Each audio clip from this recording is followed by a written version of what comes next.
Evan Bouchard is one of the most controversial players in the league for the dumbest reason. It's that he's an offensive defenseman. Full stop. Uh, it really is that. But a lot of people are trying to say we should trade him. From Mark Spector saying it's trying to figure it out to some 40-year-olds on the internet saying that if John Klingberg does good offensively, we should give up the 24 or 25-year-old defenseman to let the 32-year-old John Klingberg shine. But I have a thing. Welcome to the Booch board.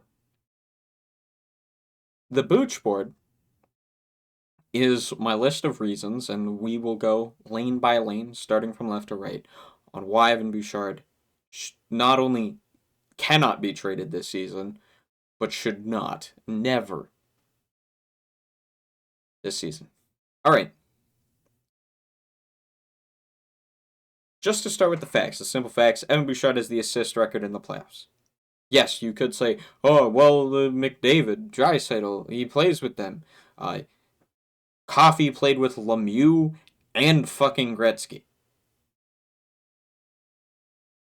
in higher scoring eras. Next up, best pairing in the league since Matthias Ekholm has entered the Edmonton Oilers has been Ekholm Bouchard.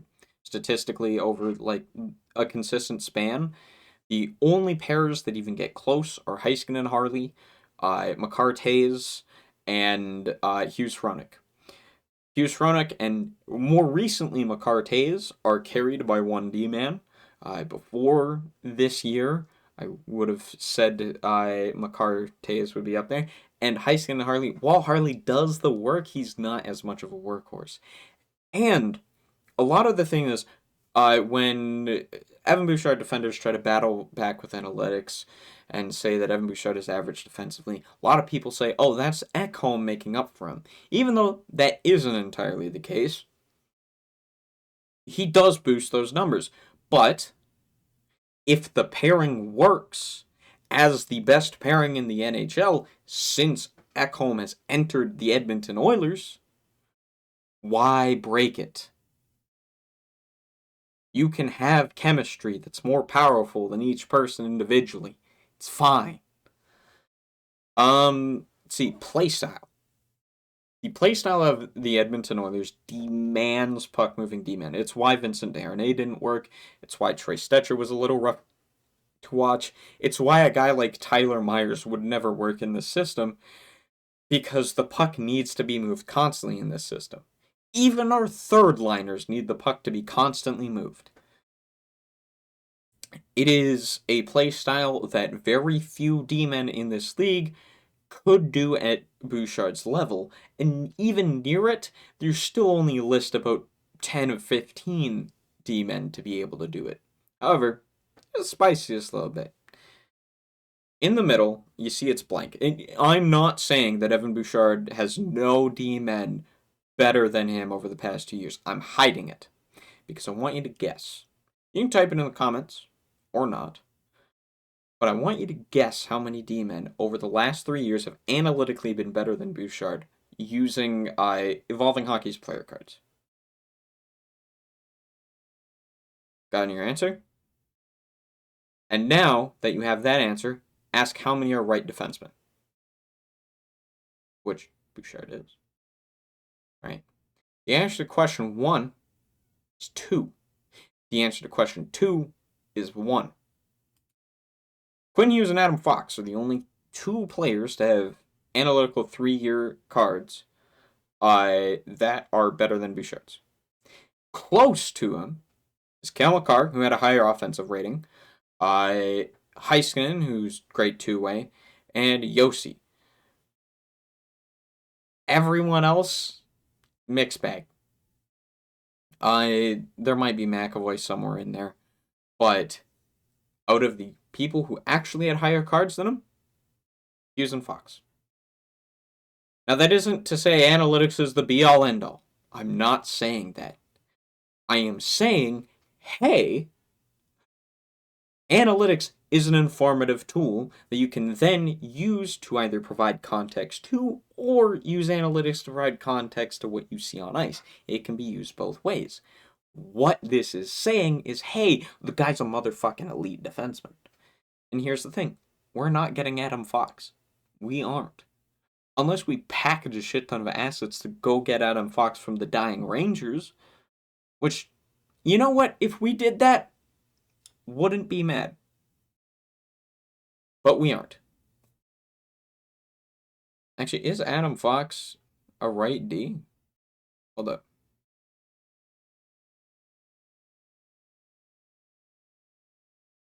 Yes, he is. Okay. Sorry, I may have forgotten. And so, yeah, that is the middle section. And then the third section, which I think is the most important section. You may notice something funny about these names, something familiar amongst them all. They all won the cup. These, using player cards again, because it's a numerical sort, or a data source has a number on it, and it tries to be funny.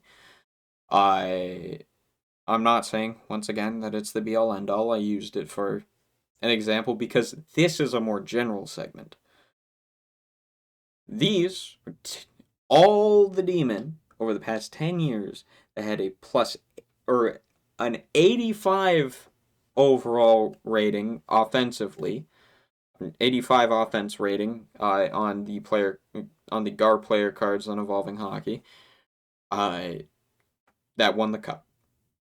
Pretty simple. The next thing I am about to show you is how many had above an 80, which is a lower standard than the offense. Now I will note, John Carlson and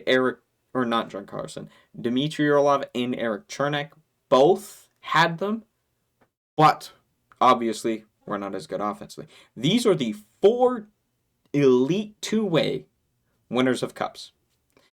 This is how many still have above 80 defensive ratings the past 2 years, aside from their cup win. Forsling did have one last year. This year does not. The fact is two-way elite defense from a number 1 offensive D-man is not only rare, it's inconsistent. But you know what is consistent? Offense. All of them have had at least one offensive D-man to crack that 85 mark. Bouchard hits the 90 every year. And again, Mattias Ekholm is the elite defensive presence when Bouchard is on the ice. You don't need both to be two-way players. Because Ekholm is not as good as Bouchard offensively. Bouchard offensively, one of the best in the league. Let them play. Let them play for the love of God. And here's the spiciest bit. You want to know one other thing about all of these 10? All of them played on their... hold up.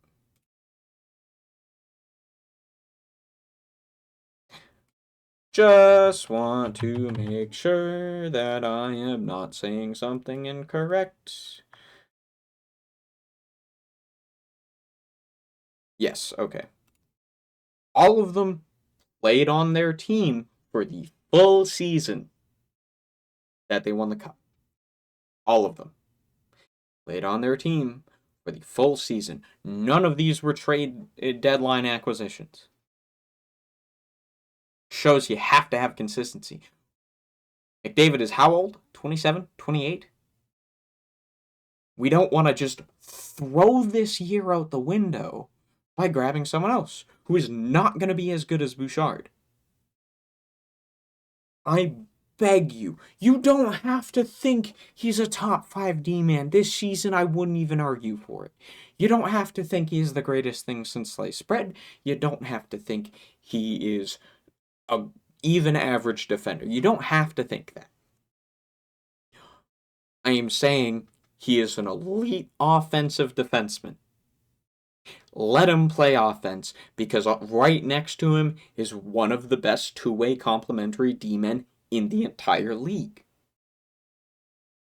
who is great defensively. And again, most consistent pairing since they've been together at the top. I sorted by expected goals for percentage, which is like two-way chance dominance. A bit simpler. With a minimum time on ice, I think, of 400.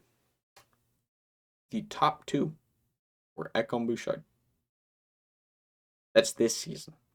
Last season, again, we're up there. Don't know if they were at the number one. I think it might have been Heiskanen and Arley. But then before, it was then. Let them play. We got to the finals with this team. We've gotten better. Do we maybe need a change in goal? I wouldn't be against it. I don't think it lost us in the playoffs last year, but I think it could this year. Because you need to be aware of that. But did Evan Bouchard even do anything remotely negative in those playoffs? No, even if he caused 10 goals last playoff, which he didn't, he more than compensated. This is a guy who, if we traded him, we would be giving away a just below franchise level offensive defenseman to another team. And if we are not getting better than that, the gap between Bouchard and the next best offensive D-man, pretty fucking high. Because I would argue Yossi could probably be better than Bouchard with the right complementary system. Again, Makar, definitely. But after that, what's after? Morrissey, Werenski. Werenski's having a pretty fucking good year. But not as consistent. And Morrissey, not as good. A steep drop. The only way we would win a Bouchard trade is getting Makar, Hughes, Fox, or Heiskanen. Maybe. That's it. Maybe Dahlin. But Dahlin would have to prove himself here. So yeah. That's all from this. I don't think that Bouchard getting traded should even be entertained. It's not that he's an immortal asset that is the greatest thing ever. No. It's that he's the perfect fit of this system and helps us have the best top five in hockey. Best five-man lineup in hockey. 2 top 5 players, a top 5 offensive D-man, and the perfect complementary to him, and Zach Hyman, who scored 50 goals last year. Pretty fucking good, you know? So yeah. The only one that was even close to that would have been Colorado before they traded Rantanen. They have now. So I think the Oilers are alone at the top with that top 5. Let's fucking keep it. Alright. No matter your opinion, I hope you have a good day. Hope you're entertained by the video. And please, leave your opinion down below. I'm happy to talk about anything, comment on anything. You give me an idea, might make a video on it. Have a good one.